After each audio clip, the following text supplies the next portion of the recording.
Hola, soy Tom Weller, periodista especializado en asuntos de la realeza británica, y hoy tengo una noticia impactante para vosotros. Harry en crisis. Su verdad se rompe en pleno tribunal. El imperio multimillonario del príncipe Harry en relaciones públicas y litigios se vino abajo por el peso de una sola revelación. Una verdad tan tóxica que silenció la sala del tribunal. Su propio equipo legal había tratado de localizar a su antiguo traficante de drogas. Esta confesión no solo dinamitó su histórico caso contra la prensa británica, sino que puso al descubierto la peligrosa contradicción que animaba su cruzada. La estrella del testimonio, pilar de su acusación, no solo se retractó, sino que acusó a los abogados del duque de fraude y falsedad, dejando al príncipe expuesto y su credibilidad hecha pedazos. Lo que empezó como una batalla por la justicia se ha convertido en el capítulo más oscuro de su autoexilio. Un desastre legal que deja una pregunta devastadora. ¿Qué queda cuando la única divisa de un príncipe, su palabra, se declara en bancarrota? Un castillo edificado sobre arena. En las sagradas y solemnes cámaras de los Reales Tribunales de Justicia de Londres, un edificio que no solo es un pilar de la ley británica, sino también una catedral gótica de orden y verdad, el aire debería estar cargado de gravedad. Pero en el día que marcaría el punto más bajo en la guerra del duque de Sussex contra los medios, el aire estaba impregnado del olor inconfundible de una farsa. Los mismísimos cimientos de la arriesgada batalla legal de Harry contra Associated Newspapers Limited, ANL, poderoso editor del Daily Mail, no solo se han resquebrajado, sino que se han convertido en polvo ante los ojos atónitos de los jueces. Siempre fue una apuesta de alto riesgo, este caso, uno de los varios frentes abiertos por el duque en su ambiciosa campaña para reformar los medios británicos. Su fundamento no era una montaña de pruebas irrefutables, sino el testimonio de hombres sacados del mismo inframundo que Harry decía odiar. Un oscuro ecosistema de investigadores privados, confidentes y criminales convictos. Un solo hombre era el eje de esa endeble construcción: Gavin Barrows. Su presunta confesión a una admisión de recopilación ilegal de información a escala industrial era la piedra angular del caso legal de Harry. Y ahora, en un acto de espectacular autoinmolación procesal, el propio Barrows estaba arrancando esa piedra angular con un triunfo teatral casi palpable. Conectado por un inestable enlace de vídeo desde una ubicación no revelada en el extranjero y citando vagas preocupaciones de seguridad, Barrows ofreció un espectáculo que osciló entre el más alto drama y la más baja comedia. Con su camisa y corbata negras, y rodeado de unos auriculares descomunales, era la viva imagen de un desafiante júbilo. Se echó hacia atrás, gesticuló y rió. Una carcajada abierta y burlona al uno de los más formidables abogados del país. David Sherburne KC, el letrado de seda contratado para vindicar al príncipe. Sherburne, que se enorgullecía de su cuidada apariencia y sus ilustres clientes, no pudo hacer nada más que ver cómo su testigo estrella iba desmontando uno a uno los pilares de la acusación que él había erigido con tanto cuidado. «No escribí yo una declaración», dijo Burrows con el más absoluto desdén en la voz. «No entiendo nada de lo que dice esa declaración. Es una obvia falsificación. Esa no es mi firma». Volvió a negar, martillando cada palabra contra la postura del duque. «Toda la historia es mentira. Voy a repetirlo. Esa no es mi firma». No era un testigo que se echaba atrás en un detalle de menor cuantía, sino una negación total y absoluta, un acto de repudio que botaba por la borda el affidavit central, el documento bajo juramento. Calificó la declaración jurada que había sido presentada ante el tribunal como nada más que una mentira, una conspiración, pura falsedad y una invención. La gravedad de este momento, dentro del contexto de un litigio civil de tal magnitud, no se puede exagerar. Donde la credibilidad de los testigos es la moneda de cambio. Los casos se ganan y se pierden en la balanza de la fiabilidad. Que un testigo clave no solo retire su testimonio, sino que declare que fue fabricado fraudulentamente por el propio equipo del demandante, es una catástrofe legal de proporciones casi inauditas. Los analistas legales que siguieron el desarrollo de los hechos coincidían en que esto iba más allá del simple fracaso de una demanda y entraba ya en el terreno de un posible abuso de proceso. Es decir, una situación en la que un tribunal puede desestimar una demanda por completo porque la conducta del demandante o de sus representantes ha sido tan atroz que socava la propia integridad del sistema de justicia. El juez, reducido al papel de espectador en esta extraña representación, acabó por ver obligado a intervenir, suplicando: «Señor Burroughs, por favor, compórtese». La respuesta de Burroughs fue la puñalada final, un último y cortante golpe de teatro. Se disculpó con falsa humildad, pero se dirigió al juez superior llamándolo Su Eminencia, título reservado a los clérigos y no a los jueces.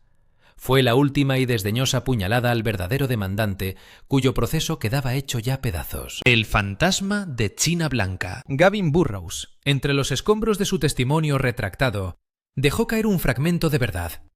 Una demoledora revelación que con su simplicidad ha causado más daño a la reputación del príncipe Harry que cualquier titular de tabloide. Niega con vehemencia la letanía de actos ilícitos que le atribuye la declaración fabricada: piratería telefónica, escuchas de líneas fijas, acceso a documentos privados, y matiza que la única tarea que asegura haber realizado para el Daily Mail relacionada con el príncipe. Su misión, declaró ante el tribunal sin tapujos, era clara: encontrar al traficante de drogas de Harry en la discoteca China White. El propio nombre, China White, es un fantasma de un pasado del que el príncipe Harry ha pasado la mayor parte de su vida adulta intentando huir. En los primeros años de la década de 2000, China White no era solo un club nocturno, sino el centro de la cultura hedonista de las celebridades de Londres, el patio de recreo subterráneo de los jóvenes, ricos e imprudentes. Era un lugar donde la privacidad era un producto y la discreción era escasa. Un imán para los mismos paparazzi y la intrusión de la prensa contra la que Harry más tarde construiría una vida de protestas. La ironía de que este nombre resurge en un caso ante el Tribunal Superior, no en el contexto de la persecución de la prensa, sino en relación con la conducta ilícita del propio príncipe, es de una potencia devastadora. La historia cambia de un plumazo. Ya no es un príncipe acosado por la prensa, sino un príncipe que con sus propias acciones ha dado pie a los titulares que ahora quiere perseguir. Esta bomba no estalla en el aire. Desciende al terreno fértil de las propias y vastas admisiones públicas de Harry. El propio duque contó su historial con las drogas ilegales en su biografía, Spare, y en una serie de entrevistas para la televisión. A los 17 años escribió de su primera experiencia con la cocaína durante un fin de semana de cacería. «Me dieron una raya y desde entonces he consumido algunas más», admitió, describiéndolo no como un placer, sino como una herramienta para sentirse diferente, que era, confesó, el objetivo principal. También ha hablado de fumar marihuana durante su adolescencia y más recientemente sobre su uso terapéutico de psicodélicos y hongos mágicos, que según él le han ayudado a redefinir la realidad, incluso relatando un viaje alucinógeno específico en la casa de la actriz Courtney Cox en Los Ángeles. Estas admisiones fueron una apuesta estratégica. Formaron parte de un arduo camino de autoconciencia en el contexto de un libro sobre el trauma y la salud mental. Pero cuando se despoja de esa narrativa terapéutica y se pone como un hecho frío y duro en un tribunal de justicia, que un periódico supuestamente estaba buscando a su traficante, el contexto se desvanece. Si bien los miembros de la familia real han tenido su parte de escándalos en el pasado, desde la abdicación de Eduardo VIII hasta los problemas matrimoniales de la princesa Margarita, los historiadores de la realeza señalan que nunca ha habido un precedente para que el historial de drogas ilegales de un miembro de alto rango de la realeza sea diseccionado de manera tan pública y forense como resultado directo de sus propias acciones. El patrón es de un autosabotaje psicológico grave. Al tratar de controlar la historia de su victimización, Harry le ha dado una y otra vez a sus enemigos las armas que necesitan para destruirla. La revelación en el juzgado es la culminación de esta tendencia. Una acción judicial destinada a castigar a la prensa por sus pasadas intrusiones ha resultado en la intrusión más personal y dañina de todas, que parece corroborada por las propias palabras del príncipe. Los arquitectos del fraude. Mientras Gavin Burroughs hacía trizas el caso del príncipe Harry, apuntó con el dedo acusador hacia el propio campo del duque. El responsable de toda esta fabricación, dijo, era Graham Johnson, un ex periodista de la prensa sensacionalista y, lo que es más importante, un pirata telefónico condenado. Burroughs dice que Johnson fue el Svengali de Svengali que elaboró una confesión, tergiversó sus palabras y la selló con una firma falsificada. Burroughs dijo que Johnson le pagó cerca de $97.000, aunque Johnson ha dicho que los pagos fueron para su tiempo en la búsqueda de facturas, no para testimonio legal. La participación de Graham Johnson en el equipo del príncipe Harry plantea una paradoja que roza lo absurdo. Aquí tenemos al duque de Sussex, el principal víctima mundial de la ilegalidad de la prensa. Habla de la recolección ilegal de información que dice haberle arruinado la vida. Y sin embargo, su cruzada por la justicia se libra con la ayuda de un hombre condenado por esas mismas prácticas. Es el ejemplo del libro de texto de la advertencia que los expertos han repetido durante mucho tiempo. Quien con perros se acuesta, con pulgas se levanta. En su desesperada búsqueda de aliados, Harry parece haber abrazado la misma escoria de la tierra que dice combatir. La arenga que Burroughs dirigió a Johnson en la corte fue particularmente visceral. Lo llamó estafador comprobado y hombre condenado varias veces, incluso por regar a alguien con agua hirviendo y dejarle una cicatriz de por vida. Se rió descaradamente de la descripción hecha por Sherburne de Johnson como representante de confianza. Se pinta la escena de un equipo legal tan cegado por su objetivo que no hizo una investigación adecuada sobre su propio testigo estrella, o lo que es más condenatorio, optó por alinearse con personas profundamente comprometidas con la esperanza de que pudieran asestar un golpe de gracia. Ahora resulta evidente que esa estrategia fracasó de la manera más espectacular que uno pudiera imaginar. Los expertos constitucionales y los juristas que están observando el caso probablemente dirán que se trata de un error de juicio monumental. Decidir construir un caso multimillonario, con enormes consecuencias personales y para la reputación de un miembro de la familia real, sobre la palabra de alguien como Burroughs, supuestamente facilitado por alguien como Johnson, no solo fue arriesgado, sino temerario. Lo que pone en evidencia un malentendido fundamental del sistema legal británico, que a pesar de sus defectos, tiene poca tolerancia hacia pruebas contaminadas y testigos dudosos. Pensó quizá el duque que combatía fuego con fuego, prendió fuego a su casa. Las palabras finales y devastadoras de Burroughs a Sherburne resonarán mucho después de que el caso haya sido oficialmente desestimado. Ustedes han sido gravemente engañados por su propio equipo. Tienen que mirar hacia adentro, no hacia afuera. La moneda de un príncipe en tela de juicio. Más allá de las consecuencias legales, esta explosión en el tribunal es una catástrofe personal para el príncipe Harry, porque atenta contra lo único que le quedaba, su palabra. Desde que dejó la familia real, toda su identidad pública se ha edificado sobre una historia de su verdad, narrada con sus propias palabras. Ha contado su dolor, su trauma y su sufrimiento individual a manos de la prensa y del sistema en el que nació. Una vez manifestó, con justa indignación: «Nunca he pensado que mi vida sea ilegal y esté para que esta gente la trafique». Pero desde su partida, ella se ha embarcado en la comercialización más amplia y lucrativa de su propia historia de vida en la historia de la realeza. Esta fundamental contradicción ha sido siempre el talón de Aquiles de su carrera post-real. Esta demanda iba a ser su vindicación final, la ratificación de su condición de víctima reconocida por un tribunal. Por el contrario, ha acabado con su propia credibilidad. El público, que fue muy comprensivo una vez después de la trágica muerte de su madre, se cansó.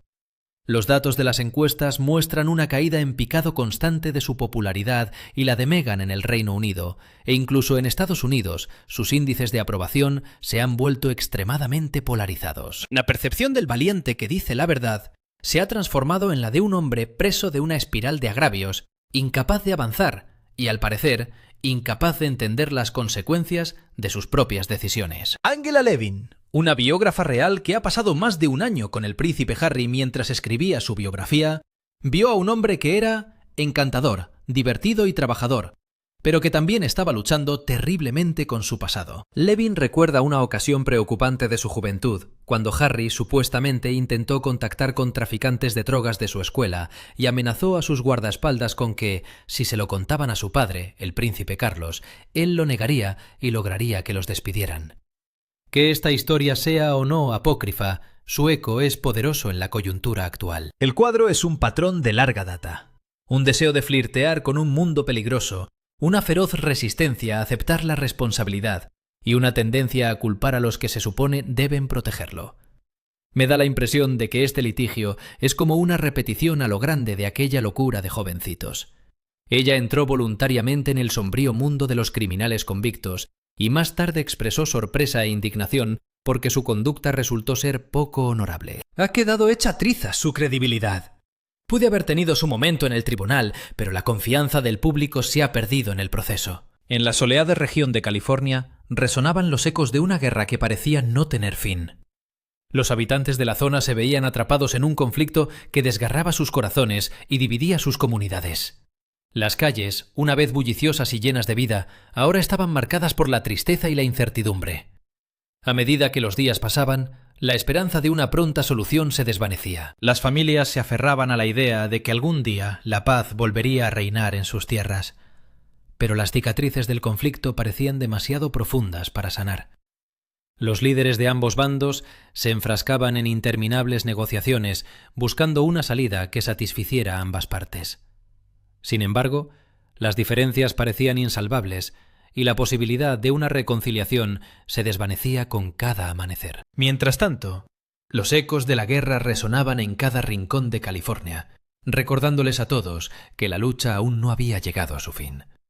A pesar de todo, en lo más profundo de sus corazones mantenían viva la llama de la esperanza, sabiendo que algún día, a 8.000 kilómetros de distancia de la sala del Tribunal de Londres, en las hermosas y soleadas colinas de Montecito, California, donde el duque y la duquesa de Sussex están trabajando arduamente en la construcción de su nueva vida juntos, las ondas de choque de este complicado fiasco legal siguen propagándose y causando un impacto significativo en diferentes ámbitos. No es simplemente un incidente puntual, sino que representa claramente un cambio estratégico de mayor envergadura y una creciente sensación de desesperación que parece emanar de su entorno inmediato.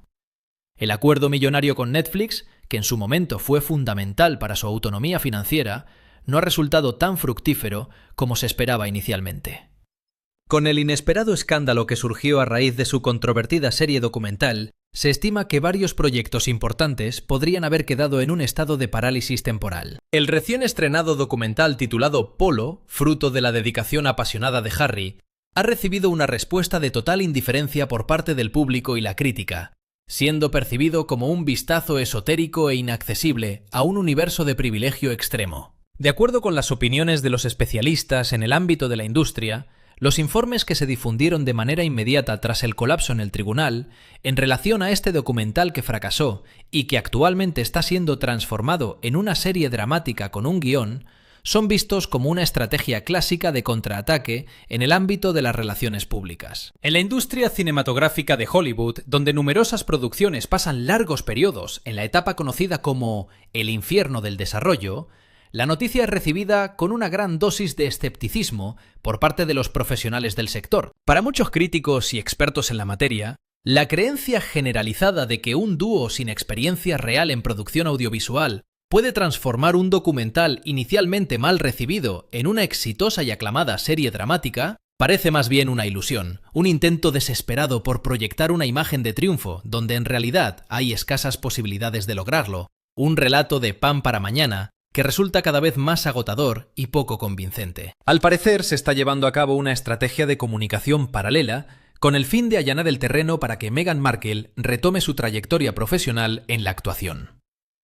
En una reciente entrevista exclusiva, el reconocido actor Eric Roberts, quien es hermano de la aclamada superestrella Julia Roberts, elogió a Meghan, describiéndola como una persona con una innegable calidad de estrella y enfatizando la importancia de que retome su pasión por el arte. La esposa de su esposo, Elisa, ha expresado que Meghan se vio obligada a abandonar su rol en la exitosa serie de televisión Suits, debido a que la Casa Real mostraba inquietud por su personaje sumamente seductor y provocativo. Esa afirmación se contrapone directamente a las fuentes del Palacio Real, las cuales durante un extenso periodo de tiempo han afirmado que la fallecida reina Isabel II respaldaba la idea de que Meghan continuara con su exitosa carrera profesional. Narrar cómo una mujer contemporánea, con una exitosa trayectoria profesional, se vio obligada a abandonar su carrera debido a las restricciones impuestas por la institución monárquica, resulta ser una narrativa revisionista sumamente conveniente para los miembros de la familia Sussex, con el propósito de suscitar empatía y solidaridad hacia su situación. En realidad, Meghan es una talentosa actriz de 44 años de edad que ha estado alejada de la industria del entretenimiento durante un extenso periodo de tiempo. Un regreso no es en absoluto imposible, pero definitivamente sería una batalla cuesta arriba que requeriría una gran dosis de determinación y esfuerzo por parte de todos los involucrados. Estos esfuerzos se perciben menos como un detallado y meticuloso plan de carrera unificado y más como un intento estratégico y calculado de sostener la relevancia y el renombre del nombre Sussex en un mundo que evoluciona y cambia constantemente a una velocidad vertiginosa. En la historia de la herida quemada y el silencio de la corona se entrelazan misterios ancestrales y secretos ocultos que despiertan la curiosidad de aquellos que se aventuran a descubrir la verdad detrás de las sombras. La herida, profunda y dolorosa, simboliza el sufrimiento pasado que aún perdura en el tiempo, mientras que el silencio de la corona evoca un manto de misterio y poder que envuelve a la realeza en un aura de enigma y solemnidad. Los susurros del pasado resuenan en los pasillos del castillo, recordando a todos que la historia guarda secretos que solo aquellos valientes e intrépidos podrán desentrañar. A medida que el polvo se asiente lentamente sobre su humillación en el tribunal y el príncipe Harry se enfrente a las consecuencias de sus acciones, se encontrará luchando en diversas batallas, cada una más desafiante y complicada que la anterior, lo que le llevará a enfrentarse a desafíos sin precedentes en su vida. Su constante insistencia en que el gobierno del Reino Unido le proporcione protección financiera financiada con fondos de los contribuyentes es percibida por muchos como un acto de falta de empatía por parte de un individuo privado que de manera voluntaria renunció a sus responsabilidades oficiales. De acuerdo con las declaraciones de conocidos cercanos a la pareja, expresaron que un individuo que ha prestado servicio a su nación no debería verse desprovisto de manera automática de medidas de protección, calificando la situación como llena de rencor. Pero lamentablemente, muchos no logran comprender la verdad más fundamental de todas. Para el Estado y sus instituciones, ya no representa al príncipe Enrique, el miembro activo de la familia real, sino que ahora es simplemente Enrique, el duque de Sussex, un individuo privado que reside en el extranjero. Resulta completamente irracional mantener la expectativa de obtener los provechos derivados de una entidad que, de manera tan notoria y evidente, ha sido deteriorada por la misma persona que ahora busca beneficiarse de ella. Esa sensación de soledad y desconexión con el entorno proyectará una larga sombra de incertidumbre sobre su inminente y esperado gran acontecimiento, los Juegos Invictus, que tendrán lugar en la vibrante ciudad de Birmingham. Se espera que el rey, la reina y el príncipe y la princesa de Gales falten notoriamente en el evento, lo cual subraya aún más su distanciamiento de la familia real británica. Algunos individuos han teorizado con la posibilidad de que esta acción pueda transformarse en un punto de manifestación y descontento. Una plataforma que en el pasado fue considerada como el emblema de la exitosa fusión de las identidades de Harry como ciudadano y militar, se convertirá ahora en el lugar donde llevará a cabo su actuación en solitario.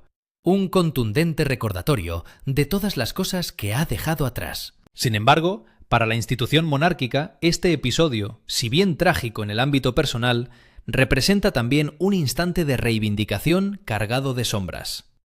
Las advertencias severas de sus consejeros más cercanos y de manera aún más conmovedora de su propio hermano mayor, el príncipe William, acerca de la senda que él estaba a punto de emprender, han demostrado ser lamentablemente acertadas. La institución ha resistido a lo largo de muchos siglos a numerosas controversias y sin duda también logrará sobrevivir a esta situación actual. De una manera bastante peculiar, Harry se ha encargado de cauterizar la herida, lo que ha resultado en un mayor aislamiento por su parte. Ya no es un inconveniente del sistema, sino más bien un triste y distante eco que resuena fuera de sus límites. La imagen del reformador victorioso será efímera, en contraste con la del príncipe desorientado y solitario en un vasto desierto de su propia invención. Un individuo que se enfrascó en una batalla contra los instrumentos de comunicación únicamente para sucumbir no a un titular sensacionalista, sino a su propia imagen reflejada en la cruda y despiadada iluminación de un tribunal de justicia. Gracias por ver el vídeo. Si tienes algún comentario, háznoslo saber.